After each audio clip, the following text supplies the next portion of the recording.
Hey, what's up guys? Thanks for watching this video. It's been a little while since I've published a video. I've been super busy just listing a ton of inventory. I think I've bought something like $50,000 or $60,000 worth of inventory in the past few months. Adding a ton of coins to my eBay store as well as my own website. But finally getting around to publishing some of these videos I've recorded of my unboxings. If you just want to see the promised Julius Caesar portrait denarius, that's towards the end of the video, probably around the 15-minute mark or so. But I do have a lot of other interesting coins here, primarily Roman Empire, a few Roman Republic, from a couple different auction houses. So first off the bat here, we have a nice Nerva denarius.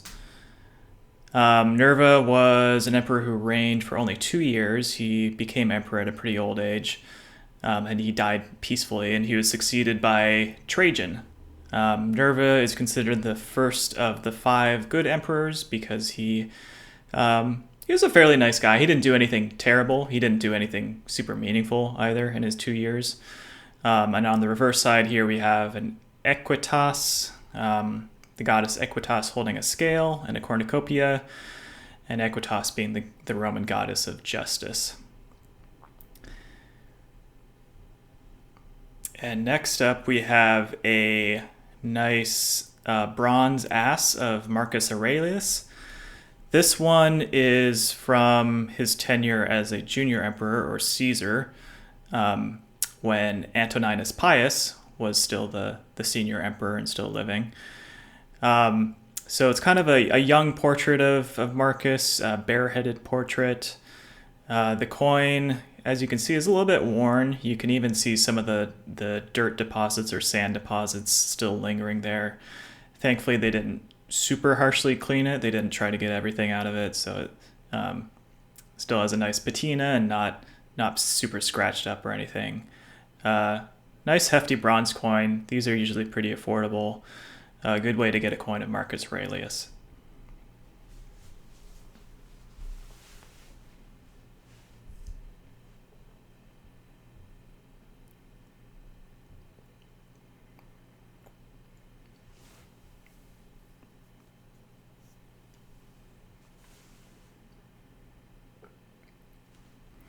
And next up here we have Marcus Aurelius' son and successor, Emperor Commodus.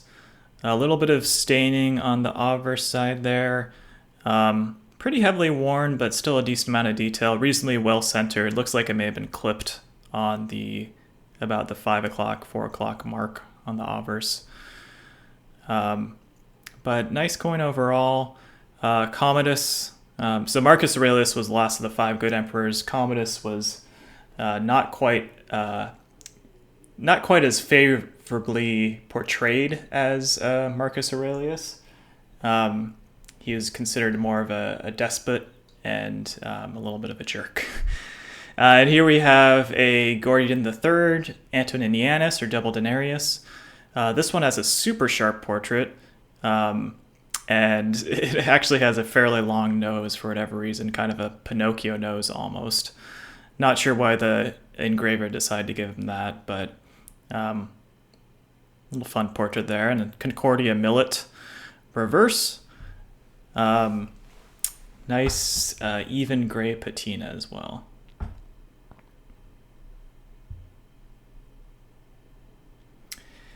And here we have a couple of Republic denarii. I don't recall which auction house I got these from. I think it was some random European auction house. And I overpaid a little bit. I was just trying to get anything from the auction. I got blown out of the water on all my other bids. But some interesting types here. The one on the right is actually a serratus denarius, and the one on the left is just a normal denarius, and I'll talk about that in a little bit. But starting out with the one on the left, this is actually portraying Saturn, the Roman god, originally a Greek god, on the obverse side, and then you can see a Suphaenas, which is the moneyer's name, to the right of Jupiter, and then some more inscriptions of the moneier's names and initials on the reverse side. Looks like victory crowning Roma. That would be my guess. I don't know the goddesses offhand, but looks like those two. And here's a serratus denarius, called that because of its serrated edges. These were produced in the Republic for a relatively short period of time, with a few later imperial examples. There's not a conclusive explanation as to why they were produced in this manner, but there are a few theories, one being that it was to combat clipping, where people would clip off edges of the coin and save the silver. Another being to combat counterfeiting, as counterfeiters would take a copper core or a base metal core and then plate it with silver. So the serrated edge would allow you to see if it's actually silver or not. But yeah, not a 100% conclusive explanation for these, but still pretty cool design. But this one has some nice iridescent toning on the reverse side. A 3-horse chariot, victory driving it, and then the moneier's name as well on the reverse side. Nice toning there too.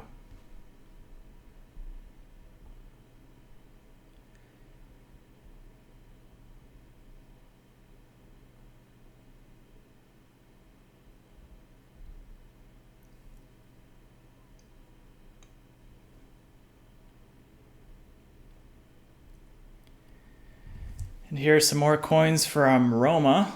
Roma is one of the more popular numismatic auction houses. They focus on ancient coins, but also do some world coins as well. They are based in the UK. They're very popular, so the prices on their auctions are often very extreme. This coin is kind of a funny story. I was bidding in one of their auctions of Russian coins while I was on the airplane, and I was using their mobile bidding platform, and without even realizing it, I accidentally bid on this coin, which I know absolutely nothing about, this type.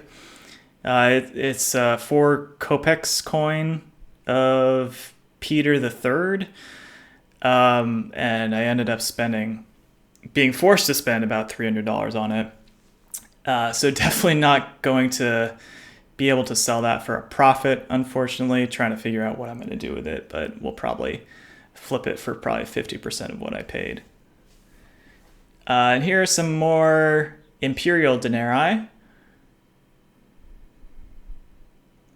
We have a Titus, a Domitian, a Maximinus Thrax, a Gordian III again, but this time a Denarius rather than an Antoninianus, another Maximinus Thrax or Maximinus I, a Caracalla, a Julia Domina, I believe, and definitely a Julia Domina, a Hadrian,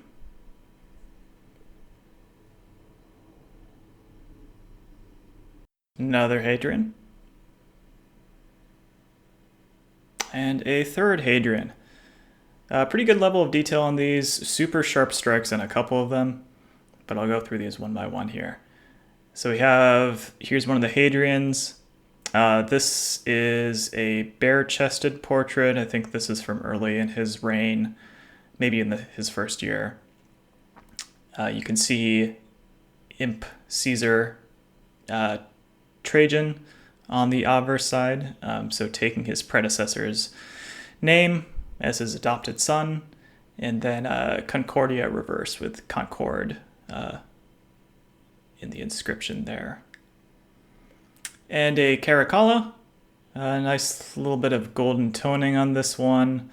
Edge is interestingly rough, but you can see pretty much the full beading around both sides. Super well struck, nice level of detail, but these Caracalla denarii are very affordable. Definitely not a expensive coin. Here's one of the Maximinus Thraxes.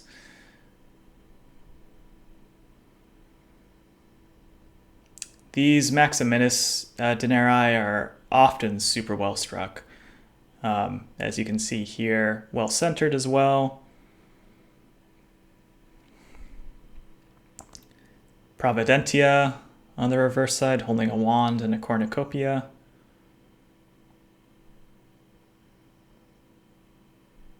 Relatively low silver content in these. I want to say it's somewhere around 50%, 40 to 50% by this time. And this was towards the end of the denarius as a denomination.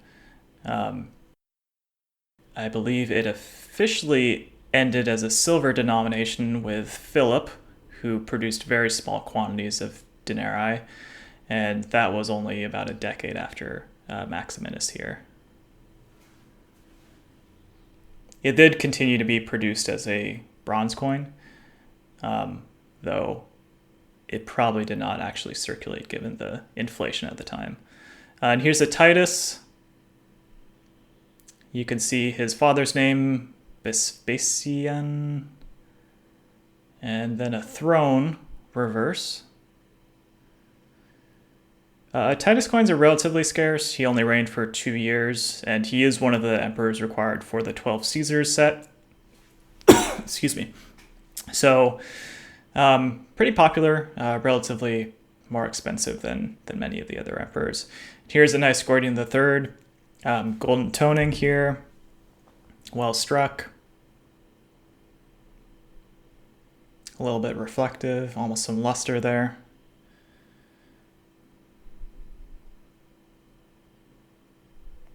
And Pietas, reverse.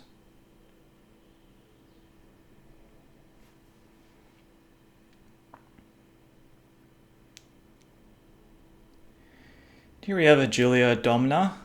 I'm probably mispronouncing that. It might be like Domna or something. But she was the wife of Septimius Severus and the mother of Caracalla and Geta. So definitely an integral part of the Severan dynasty.